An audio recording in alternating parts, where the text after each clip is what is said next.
¿Qué tal, amigos? Bienvenidos de nuevo al canal y bienvenidos de nuevo a una reseña donde el día de hoy tenemos la segunda generación del sedán más lujoso de Mercedes-Benz. El día de hoy tenemos el Clase S de plataforma W126.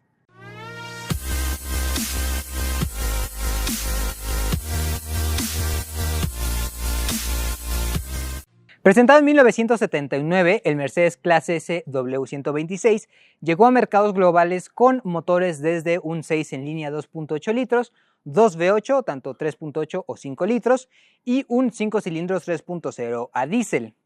Los niveles de equipo eran 280S, SE o SEL, 380 SE, SL o SC para la variante de dos puertas que fue presentada en 1981 y mismos niveles para el 500 SE, SL o SC.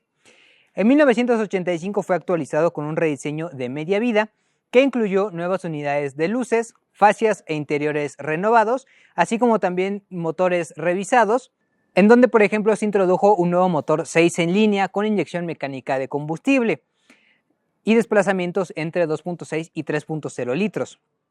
Ahora esas versiones eran el 260 SE, 300 SE o SEL, mientras que los V8 eran 420, 500 o 560 con niveles de equipo SE, SEL y SEC para los tres casos.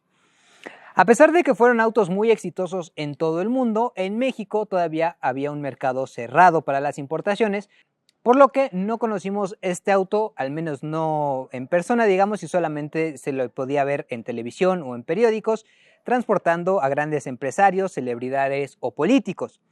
Entonces, ¿cómo es que este 500 SEL llegó a nuestro país y fue matriculado desde 1986? Pues resulta que este 500 SEL fue posiblemente el único de estos autos vendido legalmente en México porque fue comprado directamente por Presidencia de México. Fue comprado en 1986 para representar y transportar a celebridades, futbolistas y demás del Mundial de Fútbol de 1986. De hecho, en este auto el presidente se transportó al Estadio Azteca para la inauguración de este evento. También se cuenta, o supuestamente, en este auto se transportó a Maradona para ir de su hotel a una fiesta privada en Los Pinos, en la residencia oficial de Los Pinos. Entonces, si este auto pudiera hablar, creo que nos contaría muchas cosas muy interesantes, pero ya de por sí siendo, digamos, lo especial y lo único que es bastante interesante de poderlo ver. Y no solo eso, sino que ustedes pueden ser dueños de este 500 SL, pues está en venta. Todos los datos se los dejo en la descripción del video para que puedan verlos y con un poco de suerte, pues hacerse de un pedacito de historia de México prácticamente. Pero pues no solamente es un pedazo de historia de México, digamos, sino también de la industria automotriz alemana. Resulta que este auto es el primer Mercedes-Benz con una bolsa de aire frontal para el conductor únicamente en estos años, pero en 1986, cuando pues era prácticamente imposible de ver en otros autos como por ejemplo Cadillac, Mercedes ya lo tenía, también tenía frenos ABS y un montón de cositas bien interesantes que vamos a ir desmenuzando. En cuanto a materiales y en cuanto a acabado, se siente como un tanque. Y por fin podemos ver lo que es un Mercedes de la vieja escuela. Sí, en todos lados tenemos piel o al menos una imitación muy buena. Sí hay plástico, pero pues es medianamente suave en el reposabrazos, por ejemplo, pero todo el largo y ancho del panel de la puerta es ya sea de piel suave perforada aquí como en medio o una piel un poquito más dura, pero de muy buena vista y tacto en las partes superiores y bajas. Tenemos acabado de madera real, obviamente, y algún acabado cromado que en la época era muy socorrido. Los asientos, por ejemplo, son asientos de una piel que incluso al día de hoy se siente de muy buena calidad, con mucho acoginamiento. De hecho, tienen como unos resortes que hacen que se sientan como muy saltarines, digamos, pero eso hace también que pues absorba todas las imperfecciones del camino. El agarre lateral pues no es el mejor, digamos, pero pues no era un auto deportivo, entonces no esperaríamos que tuviera asientos tipo cubo. Y estos asientos, tanto para el conductor y el pasajero, eran eléctricos de 2 memorias incluso. y ya contaba con los sistemas eléctricos que estamos acostumbrados a ver al día de hoy en Mercedes. Tenemos ajuste longitudinal, de altura, de inclinación del respaldo eléctrico, de altura de las cabeceras, y todo, como pueden ver, funciona perfectamente incluso al día de hoy. Teníamos un cuadro de instrumentos, ese sí, muy típico de la época, todo analógico, con velocímetro al centro, que por cierto está en kilómetros por hora, porque obviamente es un auto importado directamente desde Alemania, no como algunos modelos, digamos, como del mercado gris, que pudieron haber sido importados de Estados Unidos y su velocímetro vendría en millas. Y además de eso tenemos medidor de presión de aceite, temperatura del refrigerante y nivel de combustible a la izquierda, así como un monitoreo como de qué tan económicamente estamos manejando. Y a la derecha tenemos un tacómetro y un reloj, todo muy típico de Mercedes. Teníamos luces de niebla delanteras y traseras con ajuste de altura para esas luces, una necesidad en el mercado europeo, y al centro teníamos un aire acondicionado automático que en la época era súper moderno.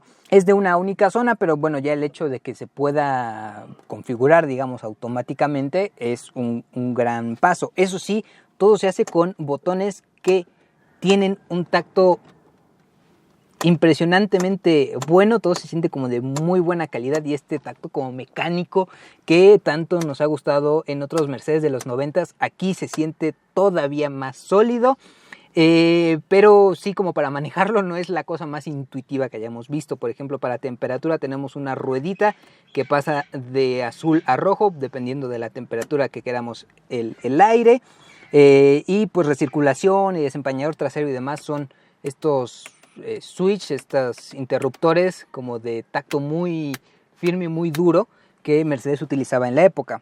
Tenemos vidrios seguros eléctricos y un espejo retrovisor eléctrico, que sería el del lado derecho, digamos el que está más lejano, con un interruptor también como muy típico incluso al día de hoy, que tenemos aquí en la parte central. Y el del lado del conductor, este sí se ajusta manualmente, pero pues otra vez, en 1986 pocos autos tenían este nivel de automatización, digamos. Lo que sí es que muy en línea con lo que era un auto de los 80s, no hay demasiados espacios de almacenamiento. En las puertas sí tenemos una charola, es eso de buen tamaño, pero no esperemos que una botella quepa ahí. Al centro tenemos un pequeño cubículo debajo de nuestro cenicero que es completamente funcional, con su encendedor obviamente. Y en la parte trasera de esta consola tenemos como una charolita, alfombrada eso sí, pero pues ahí podemos poner tal vez nuestro paquete de cigarrillos, nuestra cartera o algo así. Y al centro también tenemos un reposabrazos central de buen tamaño, forrado en piel obviamente, que es retraíble, lo podemos echar hacia atrás, hace un clic muy satisfactorio para pues indicarnos que no se va a mover ya de esa posición, y si queremos que regrese hay un botoncito y baja automáticamente, incluso con un movimiento como suave. La verdad es que todo se siente de mucha calidad. En el tablero, eso sí, tenemos una guantera pequeñita como para nuestros papeles del auto y poco más, y unos posavasos, digamos, muy típicos de la época. Hablando de este tablero, está forrado también en este tactopiel y tiene un acabado central en madera que la verdad es que de lo más bonito que hayamos visto en autos clásicos. En la parte superior no tenemos espacio de almacenamiento, pero también tenemos cosillas que están interesantes de ver. Por ejemplo, un recordatorio para que nos abrochemos el cinturón, que recuerda como lo que veríamos en un avión, por ejemplo. Luces de lectura, una que es como direccionada únicamente para el conductor, eso sí, o luz general para toda la cabina que se enciende obviamente cuando abrimos las puertas. Pero además, en este auto ya teníamos un techo solar que, si bien no es de cristal como los más modernos, funciona completamente eléctrico y se puede incluso solo inclinar, digamos, para tener un poco de viento que entre aquí en la cabina, o echar completamente hacia atrás, y resulta ser un techo solar bien grande. Al día de hoy calificaría casi como de un techo panorámico. Detalles interesantes, curiosos de este auto: tenemos un extintor contra fuego, digamos, que está aquí en la parte baja del asiento del conductor, pero que la verdad es que es bastante intrusivo para las piernas del conductor. No sé si esperaban que aquí siempre fuera un chofer, ¿no? Y que el dueño como tal del coche no tuviera estos inconvenientes, pero posiblemente así sea porque en las plazas traseras vamos a encontrar cosas que incluso en autos modernos no hemos visto, así es que pasemos a verlo. Pues resulta que en estos asientos traseros, además de que son unos asientos muy cómodos con el mismo tipo de como resortes y acoginamiento que al frente, tenemos cabeceras bastante grandes, raro de ver en la época, y los mismos materiales que vimos al frente. La verdad todo se siente de muy buena calidad, incluso tenemos ceniceros en cada uno de los lados porque obviamente que vamos a tener ceniceros. Aquí lo más interesante es que tenemos asientos que se reclinan. Estos asientos traseros se pueden reclinar con el simple apretar de un botón y llevar a una posición mucho más cómoda, y además así incluso todavía hay muy buen espacio para rodillas y para cabeza. De hecho, cuando los inclinamos como que el espacio de cabeza es mucho mejor. Otras comodidades que teníamos acá atrás, pues reposabrazos central obviamente, aunque al día de hoy extrañaríamos tener un portavasos, pero bueno, en la época si ni adelante había portavasos, mucho menos acá atrás. Tenemos espacios o como unas rejillas que podíamos llevar cosas pues pequeñas o tal vez no demasiado pesadas acá atrás, pero también muy raro de ver en estos años, tenemos salidas de aire acondicionado direccionadas para la derecha o izquierda en esta consola central, digamos, y podíamos seleccionar pues qué tanto aire queríamos que saliera acá atrás. Un detalle que incluso al día de hoy ver en autos es bien complicado.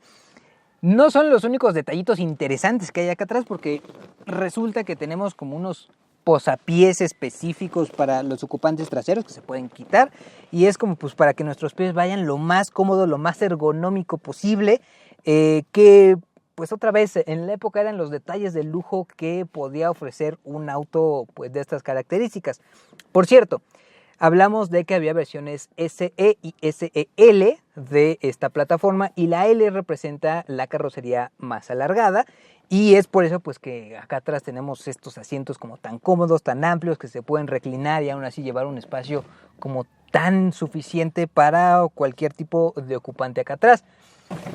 Detalles más comunes, obviamente tenemos vidrios de accionamiento eléctrico, luces de cortesía en cada uno de los pilares C, pues para cada uno de los ocupantes traseros aquí, aunque 3 personas podrían viajar sin problemas, se entiende que está hecho como más para 2 personas que viajen en el máximo lujo que se podía pues esperar en 1986. A pesar de que es tan amplio este auto acá atrás, la cajuela no decepciona. Un par de maletas de 25 kilos al día de hoy cabe ahí sin ningún problema, y era lo que obviamente se esperaba en la época. Otro detalle curioso de almacenamiento acá atrás, como hemos visto en muchos autos alemanes, tenemos un espacio específico para nuestro botiquín de primeros auxilios. Si se preguntaban cómo se ve un botiquín de 1986, pues ahí lo pueden ver. Y del otro lado tenemos un espacio pues para llevar tal vez algún tipo de pues, objeto personal pequeño que queramos tener aquí como siempre a la mano en estas plazas traseras. Obviamente no se reclinaban estos asientos, era un auto de lujo, no práctico para llevar la carreola larga del niño. Entonces, aún así, un auto como súper amplio, súper lujoso, que les digo, hay unas cosas que al día de hoy estaría bien difícil ver, como estos asientos reclinados. Una vez hablando del interior de este auto, ahora pasemos a manejarlo y ver cómo era el manejo lujoso de Mercedes en el 86. Bien, manejando este 500 SEL, desde un inicio se siente como un manejo muy señorial, digamos, en el sentido de que los asientos son muy cómodos, la suspensión tiende a ser lanchona como pues, los autos de lujo de estos años, aunque no es tan imprecisa, digamos, como un americano de lujo. Como que los resortes tienen un recorrido bastante amplio, todo en pos de pues mucha comodidad, obviamente. El motor V8 tiene muchísimo torque desde bajas revoluciones. Para pues andar en ciudad, la verdad es que no requiere más que le demos un muy pequeño pisotón al acelerador. La dirección también es muy suave, tiene algo incluso de imprecisión al centro, pero sorprendentemente, y a pesar de que es un auto muy largo, por arriba de los 5 metros, Para hacer vueltas en U, por ejemplo, o incluso en una misma calle de 4 carriles se puede hacer casi sin ningún problema. Tiene un radio de giro bien pequeño. Para el tamaño del auto, la verdad es que muy maniobrable en ese sentido. La caja de velocidades es muy suave y por lo que me dice el dueño, al parecer casi siempre arranca en segunda velocidad, por eso como que tiene un andar muy suave. Prácticamente no sentimos el cambio de velocidades. Y los frenos, pues bueno, no son tan responsivos, digamos, como los más modernos. Se sienten un poquito esponjositos. Pero pues también para los años que tiene este auto y el peso que tenía, pues se entiende completamente. A pesar de que es un V8, digamos, de la vieja escuela, es un V8 que ya utilizaba mucho aluminio en las cabezas, por ejemplo. Tenía esta inyección mecánica de combustible que en la época también era súper avanzada. Y si le pedimos un poco más de aceleración, se mueve sorprendentemente ágil. Por lo menos con solamente 3 personas aquí en el auto. Sorprendentemente rápido, la verdad. Se siente muy moderno, digamos, todavía. Sí, ahí se escucha más este ronroneo del V8. Un V8 que incluso el sonido podría parecer de un americano, pero cuando estamos acá adentro, pues casi no hay vibraciones. La entrega de potencia es como más suave en todo sentido y muy progresiva.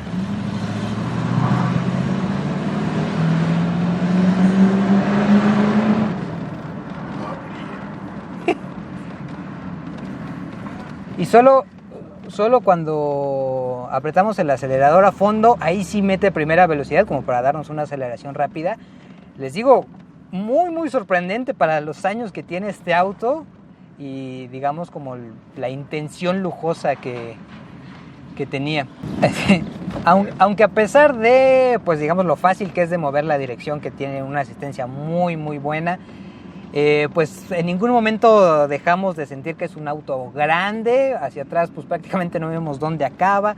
Los espejos retrovisores, a pesar de que tienen este tintado muy típico de Mercedes, pues no son los más grandes que hayamos visto, entonces un poco complicado de ver qué pasa a nuestros lados.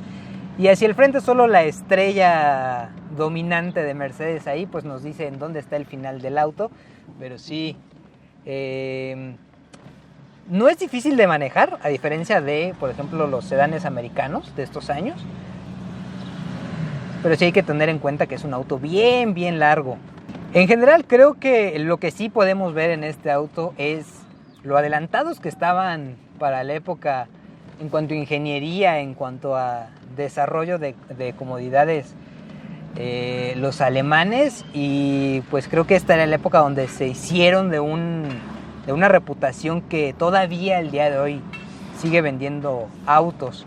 Sí, autos de verdad con unas prestaciones que, como les digo, incluso el día de hoy siguen siendo muy actuales y que solo nos hace pensar que en 1986 pues esto era la punta de la tecnología, como pues Mercedes siempre lo ha hecho, sobre todo en estos sedanes grandes y pues reservados para los más pudientes. Con eso en mente vamos a dejar por aquí el video como siempre. Si les gustó, les agradecería que me regalaran un like o una suscripción al canal o que lo compartan con sus amigos.